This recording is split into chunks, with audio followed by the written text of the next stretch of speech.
All right, welcome back to us building our SaaS company in public. We call it the Masset Journal. I'm Ben, and this is my co-founder Tyler, and we're gonna kind of change things up a little bit today. Rather than just like random top of mind stream of consciousness updates on what we're doing that week, we are going to do things more topic based, and something that is front of mind is something that we've had to do for some of our customers, and we know they're excited. We're very relieved to have this in the rearview mirror, kind of, and you'll know what I'm It's talking never in the about when I rearview say mirror, kind of. truly, but That's true. It's ever present for sure, but we're talking about SOC 2, and we're going to dive into kind of what our experience has been, especially at our size of a company going through this process. Yeah. As Tyler said before, he's got the questions, but I'm still questioning him, so we'll figure out how this works. this is just going to be, this still be going to be an ad lib discussion. Ben and I are not formal people by any means, so we'll still we'll be off the cuff a little bit here, but yeah, I think the biggest takeaway here is that we want to show there's been plenty said and written on this discussion all over the internet. So if you're looking for just a general introduction, you can go there. We'll give a little bit of an introduction, but I think the main thing here is like our takeaways. And I want to give some like concrete things. Like a lot of people don't give concrete details when they're discussing this. So I kind of want to go through a little bit more concrete as much as we can, or as much as it comes up anyway, as we went through the process. So, okay. So Ben, I'm going to ask you to start. I'm going to ask you first the kind of the general questions, right? I'm going to ask you, what is SOC 2 as you understand it, and why did we do it? Yeah. To start So there. for a lot of people, it's a commonly accepted standard that helps them feel comfortable with the business's practices and security. Now, the actual certification, I think my perception of it before we did it was completely wrong. I thought it was all just security protocols. And there is a lot of that, but it's really about setting standards, procedures, and really making sure you have your ducks in a row as a business. You know, what happens if this happens? What's the backup plan here? Do you have these things and policies in place? And are you actually doing those things? You didn't just have ChatGPT write you a document. Can you prove that you're actually doing those things and following best practices when it comes to running a business and taking care of people's data, taking care of the product, and all of that kind of stuff? How did I do? That's pretty good. That's pretty good. I don't think I'd add anything to it. I think that's a pretty good description. Why did we do it at Masset? Why do we do it? Honestly, we did it for sales. I mean, yeah, 100%, right? End of story. I mean, it's a standard that people accept, and it shows. I mean, our product was already secure. Like that wasn't ever a concern. It is that we're willing to go through those things so that IT departments and people signing off on security reviews, it is kind of a golden check mark in a lot of circumstances where it's just, oh, SOC 2, okay, cool. I don't have to ask you 1,000 questions. I might have one for you. That's really why we did it. Yeah, and it's this ultimate irony, right? Because I've said this and I'll continue to say it a lot of times. The SOC 2 report does not guarantee the security of any company. So if you are looking and reviewing vendors of companies and you say, do you have a SOC 2 report? And they say yes. And you're like, cool, automatic check mark, they're secure. That is the wrong way to approach it. I encourage you to take a hard look at your vendor review process, because that is not, and realistically, that's what I think in my experience in the last 2 decades in the industry, that is literally how it works 99% of the time. I think that I've had a few companies in my career where they've said, cool, thanks for the SOC 2 report. I'm going to read it. I'm going to look at your controls. Here's a few concerns I had. Can you have follow-up questions with me to try and answer that? Right. But the vast majority of it kind of just check that box and say, cool. And so that's why, honestly, most people do it. Right. And that's why we did it. And I do think it, though, on the flip side of that, it does speak to a certain level of maturity of a company, right? Like if a company's willing and able to go through a SOC process or a SOC audit and a SOC report, it speaks to the level of they have a certain amount of revenue, they have a certain amount of process, they have a certain amount of accountability within their company. So it does speak to a kind of a level of maturity just having it, but it does not necessarily conflate with security. Right, so I have a hot take on this one. Okay. Yeah. And I didn't mean to cut you off. I apologize. No, that's great.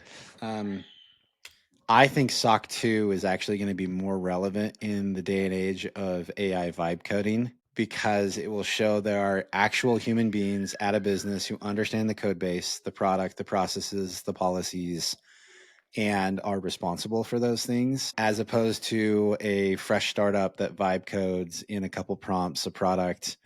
And if a support, question came in or something like that, they had no idea Yeah.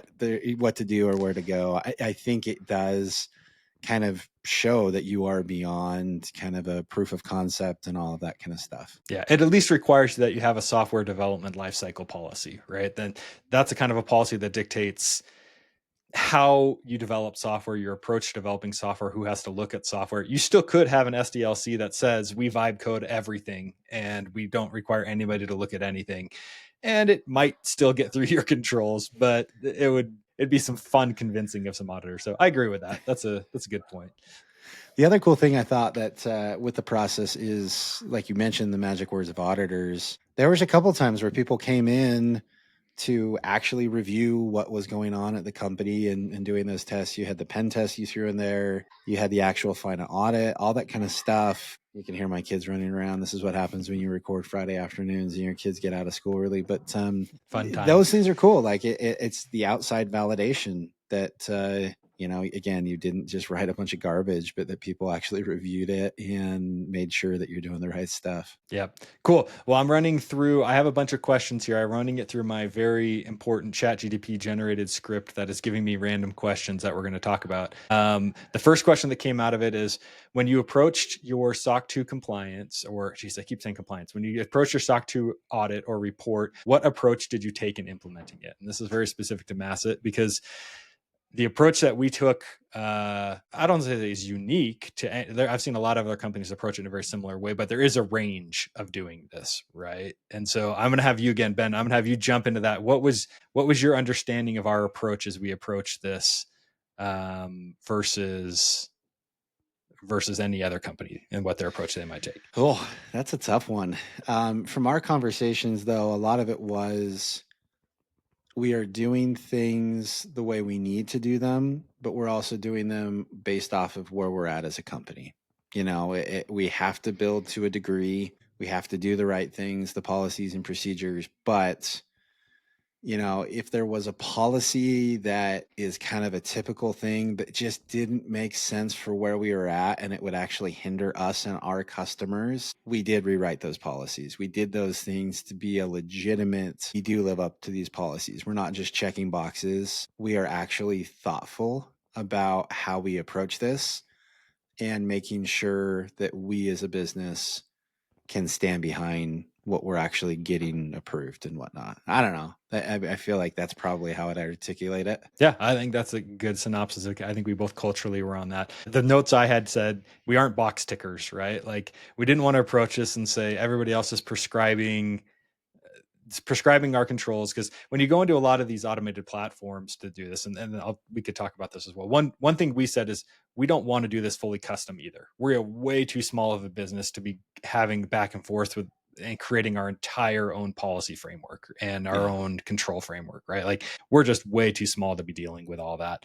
So we kind of wanted to take something off the shelf, but we wanted to customize it. We didn't want to just tick boxes. We wanted to make sure that it was actually improving our business, the way we run things. At the same time, we didn't want it to slow us down. Like, again, we are way too soon and way too early of a company to be doing a whole ton of overhead, right, and different problems. So we tried to automate as much as possible. We tried to modify policies so that it was an accurate representation of what we were doing that still met the control, instead of having it being aspirational. And I'll probably talk about that later in one of the other questions. But we wanted to see improvement in the way the business was run and the way that we did things, but we also didn't want it to get in the way of delivery, right? Yeah. Like, that was kind of the underlying theme. 100%. So cool. Let's say the next question, right? What were the biggest challenges that Masset ran into when implementing SOC 2? I'm going to talk about it from one perspective. I'm sure you'll have more specifics, but for me, it was just the lack of time that we could spend on other things. I think that was the number one. I won't say it was the distraction, but it sucked. Yeah. When you have to spend that much time away from building product, It's not fun, and I'd say that was probably the hardest thing of the whole process. And it's senior level people, right? Like you're not going to be offloading controls and how you run your company and policies to junior developers or to AI or whatever it is. Like it has to be senior level people that can provide, input and decide on those types of things. So it is painful. It did take, I agree with that, a take away from that. I think one of the other things, and I've done this process a number of times at a number of different companies now, is, and this fits in all together with kind of how we approach it again. I said we didn't want to use fully custom controls. So we wanted to take as much off the shelf as we could to save ourselves some time. But anybody that's considering doing this, just know the way that these platforms, we used a platform called Drata. There's Drata, there's Vanta, there's a whole bunch of other ones out there now that do this. The way that those platforms are able to work is that they give you a standard set of controls. It does not work from their bottom line's perspective if you are customizing everything, right? And so they have like contracting agreements with auditors and everything.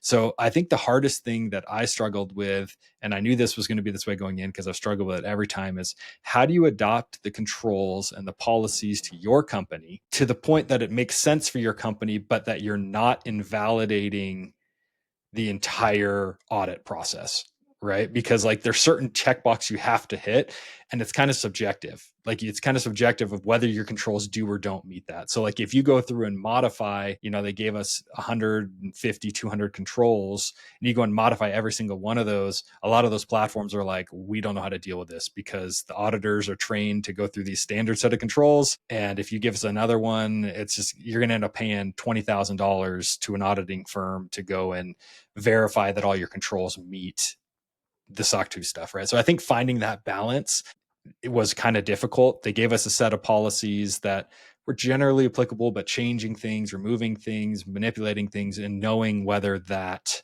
actually still hit all the points and the core values of the audit was kind of a complete black box, because nobody wants to give you billable hours to go and verify all that. Like they just don't, right? And so it feels like they give you all this framework and then they say, cool, we'll audit that and whenever you tell us to. But then if you make changes to it, then you're kind of on your own. So I think that was one of the biggest challenges. I think the other biggest thing was everything is a lot of implementing a lot of the requirements that are policies that go along with SOC 2. Doing it in a cost effective, like we try and be very efficient with our capital, like very, very efficient with our capital. And you go and do things like, oh, well, SSO needs to be enabled on all of your vendors. Well, guess what? That's like a 50% upsell on every single vendor that you use, right? Because everybody's going to go and do this upsell on SSO now. And now all of a sudden your vendors are costing you twice as much for literally to do the same thing, but with SSO, right? So that I think was kind of a challenge, as well as how do you do it in cost effective ways without having to blow your infrastructure costs out of the water, and how to do it with SSO. So those are things to be aware of if you're looking to go and do that. Those are some challenges that we ran into, and obviously just the time sink of it takes a lot of time. So Yeah, I love it. okay, next question.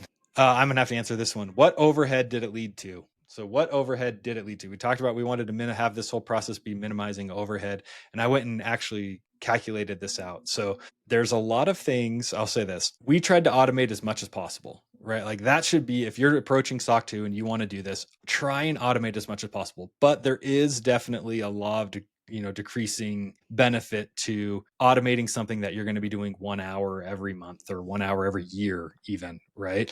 And so there's some of those things that we just accepted. I tried to automate as much as possible. I calculated it out from my time, which I spend the majority of the time doing SOC. I try and take as much off of Ben's plate as possible, because quite frankly, selling, marketing, being CEO, Ben's got a lot on his plate. He takes most of the burden of it. I just build products. So he's got the heavier, harder part. So I try and take as much off his plate to focus on that as possible. So I do most of the SOC 2 work.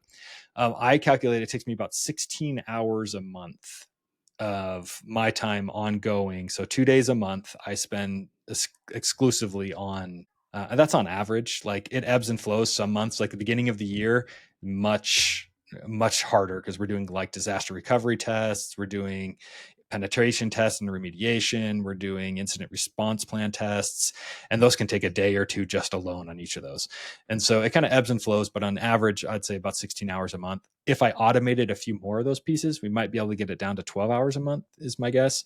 But before some of the automation I put in place, probably it would have been about, 32 hours a month. So we have automated quite a bit of it. But there is still some natural overhead. So if you're thinking about doing this, and you think in your head, oh, well, our company's bigger, I can distribute that 16 hours of work across multiple employees, just consider that as a baseline. Like, I actually don't think that number will go away or get less. It probably will stay that way, because if you have enough that you have 20 employees, your policies, your processes, your verifications are going to be a lot harder than ours, where there's only a few of us, right? Like, I can do an access review in an hour because there's so few of us and so few vendors. If you're a big enough company that's got 20 employees, 40, 100 employees, and you've got 200 vendors, that's going to take a lot longer too. So keep that in mind. There's going to be an overhead ongoing if you're doing it. Love it.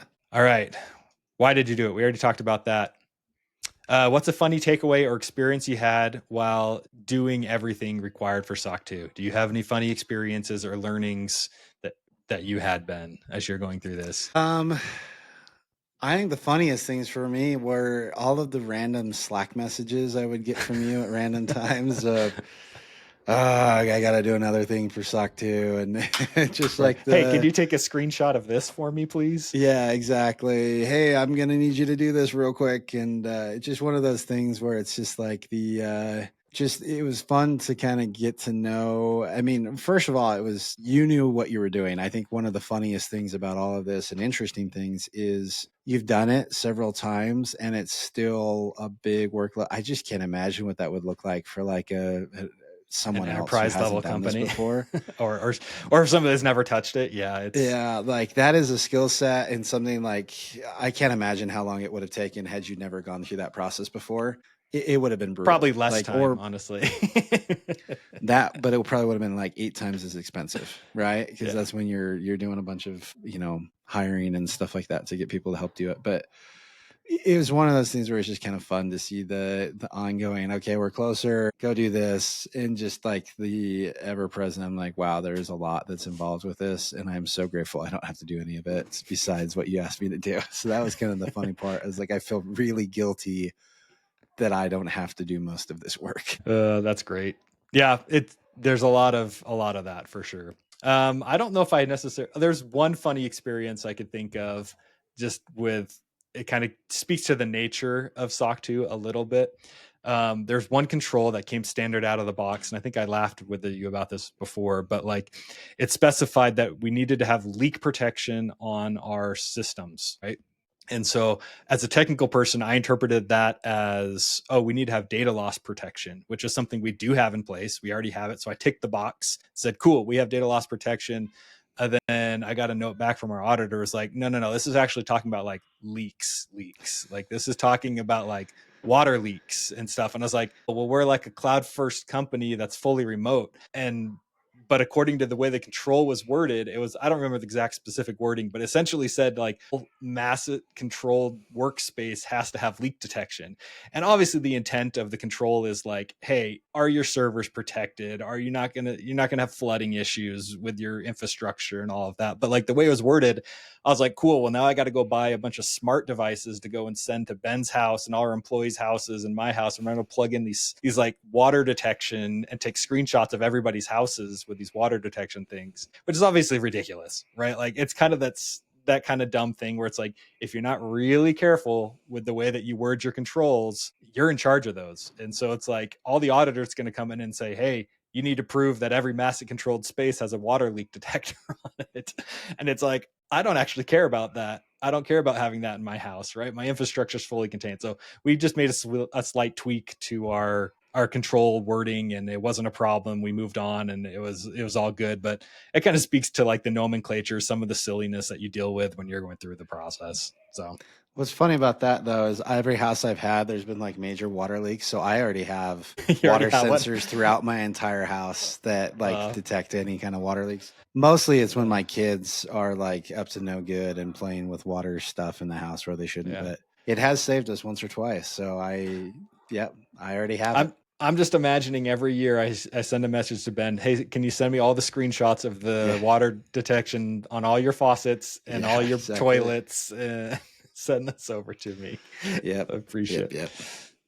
Yeah, I don't have those. Maybe I should get one. I like them, but there's no like mainstream brands. I had to go to kind of an interesting company to do it, but they work well Okay, enough. so next question. We're gonna go hot rapid fire through some of these. How long did it take you to get SOC 2 compliant? It's a trick question. Like I It's feel a like trick. It's a everything trick. you're It's I doing don't as say a it's a trick business, question, but it does have I a feel like it varying took answer. us like 3 to 6 months of like dedicated effort. Yeah, I would say I think total initiative kickoff to end, it took us about a year. Obviously there was starts and stops in that. So like the vendors that come to you and say, hey, we can get you a SOC 2 in 2 to 3 weeks or 2 to 4 weeks, I don't think that's necessarily wrong, but it is not telling the whole story. I think our entire initiative took about 12 months, obviously, but I think heads down time, like this is the only thing that we're working on, it was probably 4 to 6 weeks, right? Yeah. Like it was probably, hey, fully dedicated time, making improvements, changes to policies, getting everything in place. I think probably 4 to 6 weeks. Some people can probably do it faster. Again, if you're taking everything wholesale, we had some customizations that we wanted to kind of upfront pay a little bit of cost to help ourselves long term down the road. But I think that's kind of the time frame that we did it in. Would you agree with that? Like, I think that's Yeah. probably I think fair. that's very accurate. Yeah. Yeah. Yeah. And I think some of that time as well. So again, at Massive, we tried to not just tick boxes. One thing that we decided is part of SOC 2, we implemented infrastructure frameworks. So we said, hey, not only are we going to make sure that we're secure and everything, but we're going to make sure that we're holding ourselves to other standards. Because SOC 2, again, doesn't require you to hold yourself to any level of standard necessarily. But we said we don't want to just tick that box. We're going to make sure we hold ourselves to a high level, make sure we get all the pieces in place. So we said we wanted to, as part of this, we're going to write a policy that requires that we are compliant with the AWS foundational security best practices, right? Which is where we do our cloud hosting. And so I think that took actually I think that took a significant amount of time implementing that. Again, we did most of it before, but there's a lot of nuance in that framework. And so that was a lot of, making sure everything's green on the dashboards and everything, and automated checks to it all, so that if something were to go wrong, we get a notification, all that type of stuff. It took a good chunk of time. If you're not doing something like that, if you're just saying writing policies to say, hey, our infrastructure is what it is, then you could probably get through the SOC 2 process quick. Yeah, for sure. Okay. SOC 2 down the road might be harder, but up front it might be easy. Yeah, exactly. Okay, I think the last questions that is coming at the end here is, what was our financial cost to do it? And I think this one again kind of varies. But I'll talk about it in terms of vendor cost, not necessarily time cost and all that, because that's obviously fluctuates and varies. But I think it's reasonable to concern. I went through and calculated just a few of the core vendors that we use to do this. A readiness platform that you're going to likely sign up for. Just do it. It sucks. You hate to pay the cost for it, but just do it. So we used Drata. Again, Vanta's a big one. There's another one called OneLead. There's another one that I really love. There's a couple other new vendors in the space. It's really a big thing in the last 5 years because everybody's getting, or 10 years because everybody's getting SOC 2. You're going to buy It's one of kind of those. about who's going to get you the best deal at that point in time, is what it felt Yeah, like. go and shop them and totally position them against each other, because play them off each other. Go at the end of the quarter, you can get a better deal on them. Like, you're just do it. Like, that's, you have to play the vendor game to do that, but it is going to save you some time long term to do that, instead of trying to just create it all from scratch. So just have that. That's likely to cost you anywhere between 5 and 10K a year. 5 is probably on the low end, 10 is probably on the high end. If you're a big company with multiple frameworks, they're going to charge you a lot more. But for a single SOC 2 something or other, they're going to roll that in. They're also, some of them will try and roll in consulting costs on that, the audit fees to do the actual audit. It depends, again, if you're doing a SOC 2 type 1 or type 2. Estimate anywhere between 3 and 5,000 for that if you are sticking to the framework that your readiness platform gives you. If you're varying from that, double it or quadruple it, right? Like, if you're saying I'm writing my own custom controls, you're likely going to be in the $20,000 to $30,000 range in that audit. if you're using the ones mostly off the shelf, you can probably get something in that 5 to 10 range. Another thing, infrastructure costs. Again, this isn't necessarily related to SOC 2, but you will have some infrastructure cost increase. Estimate if you haven't done anything, this is a baseline. This wasn't the number that ran for us, but if you're not doing anything right now, like you don't have multi-region backups, you don't have safety in place, you're kind of just running off the cuff, estimate at least 1.5 to 2x your infrastructure costs, because you're going to have to run, if you're in AWS, you're going to have to at least run, if not multi-region, you're going to have to run multi-area availability zone. You're going to have to do storage of backups, retention of S3. You're going to have to do a bunch of stuff. So just anticipate those going up about another 1.5 times, maybe up to 2x. So if you already have a lot of that in place, it won't be that much different, right? For us, it wasn't that much different. I think we maybe had a 10 or 20% increase. I mean, some areas of our platform were like double. Some of them went up significantly, because we, for example, decided that multi-region backups were important. And so we had multi availability zone backups in place, but we decided multi-region was important. So it literally doubled the cost to store our backups, right? Stuff like that. But just anticipate there will be a cost there. Then another thing, pen testing as well, not required for SOC 2. Most qualified auditors will highly encourage you to do it. So that one, depending on the scale of your company, could be anything from $100,000 down to $5,000. So that one, if you're a moderately sized startup like us, anticipate something in the $10,000 range annually to do that. If you want to do it semi-annually, you can probably get a discount and get like $15,000 for 2. So out the door, your annual recurring cost is likely something around, I don't know, add that all up, probably between $20,000 and $30,000, right? To keep it up to date, keep your report yearly for SOC 2 Type 2. So that's kind of like what I would consider probably bottom line. As your company gets bigger and bigger, it's likely going to grow to be more than that, $30,000 to $40,000 a year. So if you're asking yourself, should I do this? Don't do it for deals that are going to bring in $500 a year or $1,000 a year. Like you better have enough. My recommendation personally, have 3x the estimated cost in committed pipeline if you had SOC 2 before you do it. That would be my recommendation. So I love it. 100%. Cool. Well, I think we're at time. We could keep going through questions, but I think we're at time. So anything else you want to drop, Ben, as you're going through this process? No, honestly, and I know Tyler is a very kind and generous person. So anyone listening that's like, oh man, SOC 2, that sounds like a pill, connect with Tyler on LinkedIn. Eventually he'll respond to you, and happy to answer some questions. Can't say I'm a LinkedIn aficionado. I get on once every couple weeks maybe, but if you send me something, I'll respond eventually. So yep. Awesome. Tyler, thanks for preparing that. I think I think the subject-based stuff is really good for the audience, and hopefully people find it interesting. We'll come back. We're going to do the cadence of every other week instead of every week, and we're going to come back with a new subject next time of kind of what our opinions are, what we're noticing, and have it be more subject-based. But I absolutely love this, and Tyler can probably give me the onus of figuring out a subject that I can probably talk a little bit more about this time. Yeah, sorry, this one was a little one-sided. Next time we'll have to have something that has a little bit from both of us. I mean, it can be one-sided every time. I'm sure that's much better. But awesome. Thanks, Tyler. And thanks everyone for listening, and have a good week. Have a good one.